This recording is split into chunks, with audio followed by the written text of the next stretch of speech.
नमस्कार, हिमाचल न्यूज में आपका बहुत बहुत स्वागत है। चलिए शुरू करते हैं आज की 10 फटाफट बड़ी खबरों से। हिमाचल प्रदेश में वन संरक्षण और विकास के बीच संतुलन बनाने के लिए सरकार प्रतिबद्ध। मुख्यमंत्री ठाकुर सुखविंदर सिंह सुक्खू ने कहा कि प्रदेश सरकार वन संरक्षण अधिनियम और वन अधिकार अधिनियम के मामलों को जल्द से जल्द स्वीकृति दिलाने के लिए प्रयासरत है। उन्होंने कहा कि प्रदेश सरकार के प्रयासों से केंद्र सरकार ने 66 परियोजनाओं को FCA क्लियरेंस दी है, जिनमें अधोसंरचना, शिक्षा और पेयजल आपूर्ति से जुड़ी परियोजनाएं शामिल हैं। मुख्यमंत्री ने कहा कि प्रदेश में 70% वन क्षेत्र है और जनहित परियोजनाओं के लिए वन भूमि अनिवार्य है।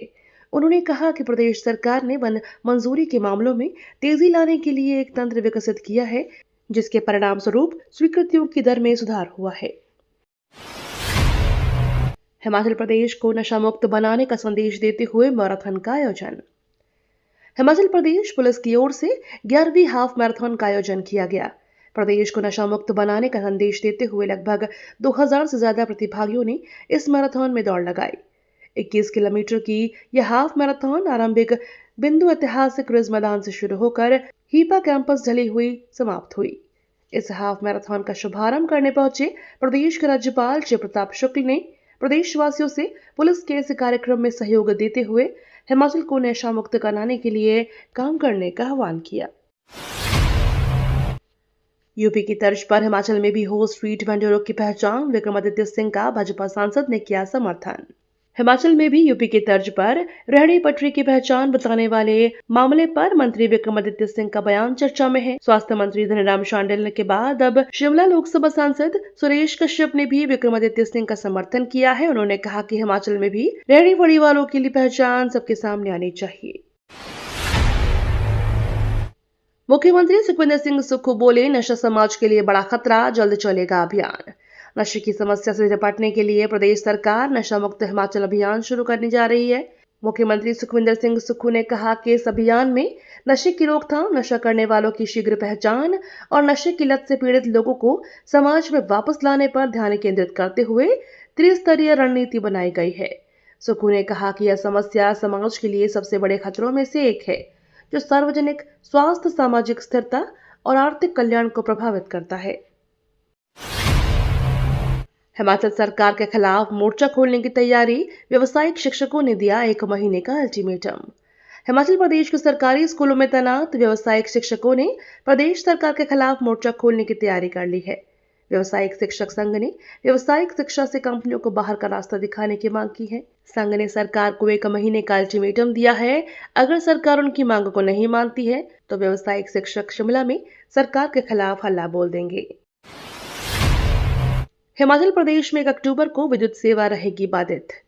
हिमाचल प्रदेश के कांगड़ा जिले में 1 अक्टूबर को सुबह 9 बजे से शाम तक विद्युत सेवा बाधित रहेगी। यह जानकारी सहायक अभियंता राजेंद्र सिंह विद्युत उपमंडल रानीताल ने दी है।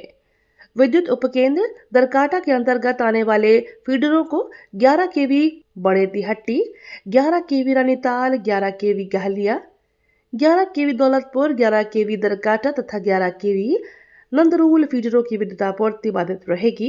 यह बाधितता 33/11 के kV विद्युत उपकेंद्र की जरूरी रखरखाव के कारण होगी।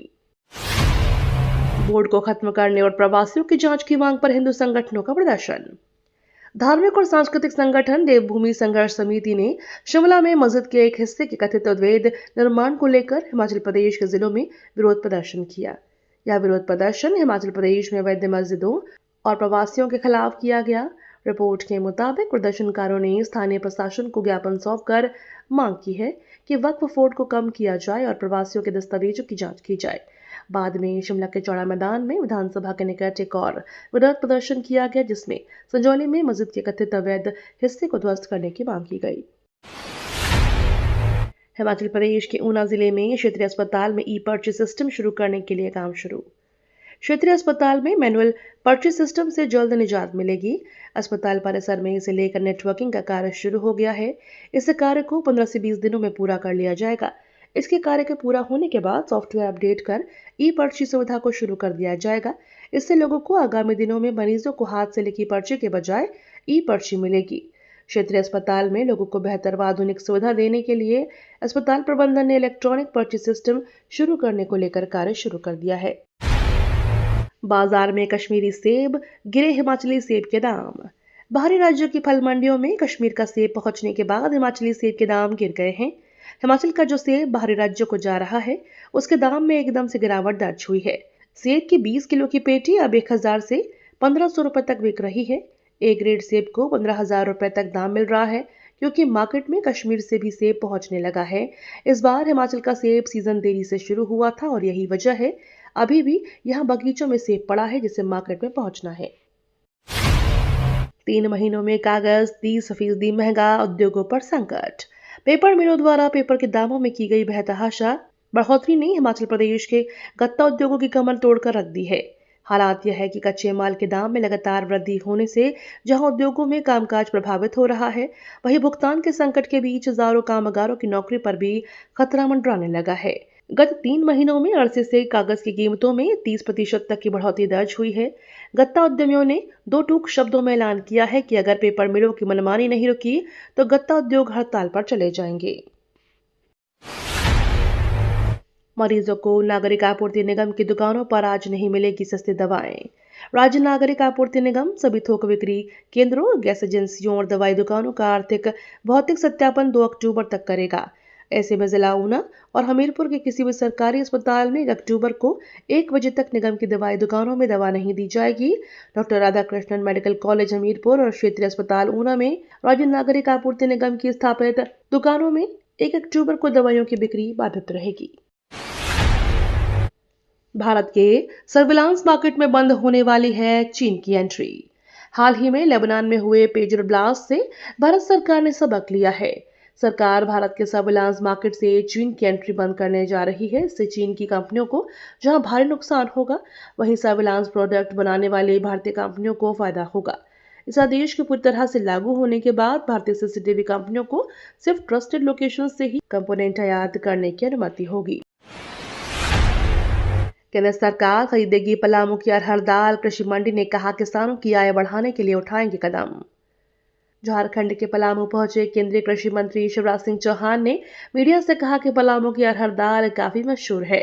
केंद्र यहां के दाल खरीदेगी, न्यूनतम समर्थन मूल्य दिया जाएगा, किसानों के गशी पर सिंचाई के लिए पानी पहुंचाया जाएगा। जहां की नदियों का पानी बहकर बेकार हो जाता है, इसे उपयोग में लाया जाएगा। शिवराज ने कहा कि पलामू की भूमि उर्वरा है, यहाँ कृषि उपज की संभावना असीम है। सरकार यहाँ मूलभूत सुविधा उपलब्ध कराएगी। वन नेशन वन इलेक्शन पर मोदी सरकार संसद में लाएगी बिल। एक देश एक चुनाव को लेकर सरकार संसद बिल लाने की तैयारी में है। सरकार के सूत्रों के मुताबिक सरकार 3 बिल लाएगी, जिसमें 2 संविधान संशोधन बिल होंगे। हालांकि अभी तक तय नहीं है कि बिल सरकार संसद के आगामी शीतकालीन सत्र में लाएगी या बजट में। इसे लेकर जल्द ही सरकार के कल्पा में 28 करोड़ से बनेगा खेल स्टेडियम।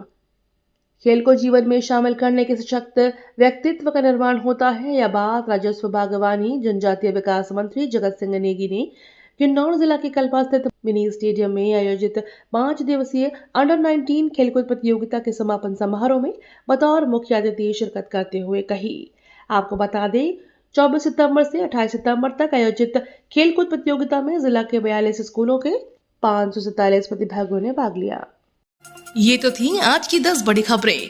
डेली खबरों से अपडेट रहने के लिए चैनल को सब्सक्राइब करना बिल्कुल ना भूलें।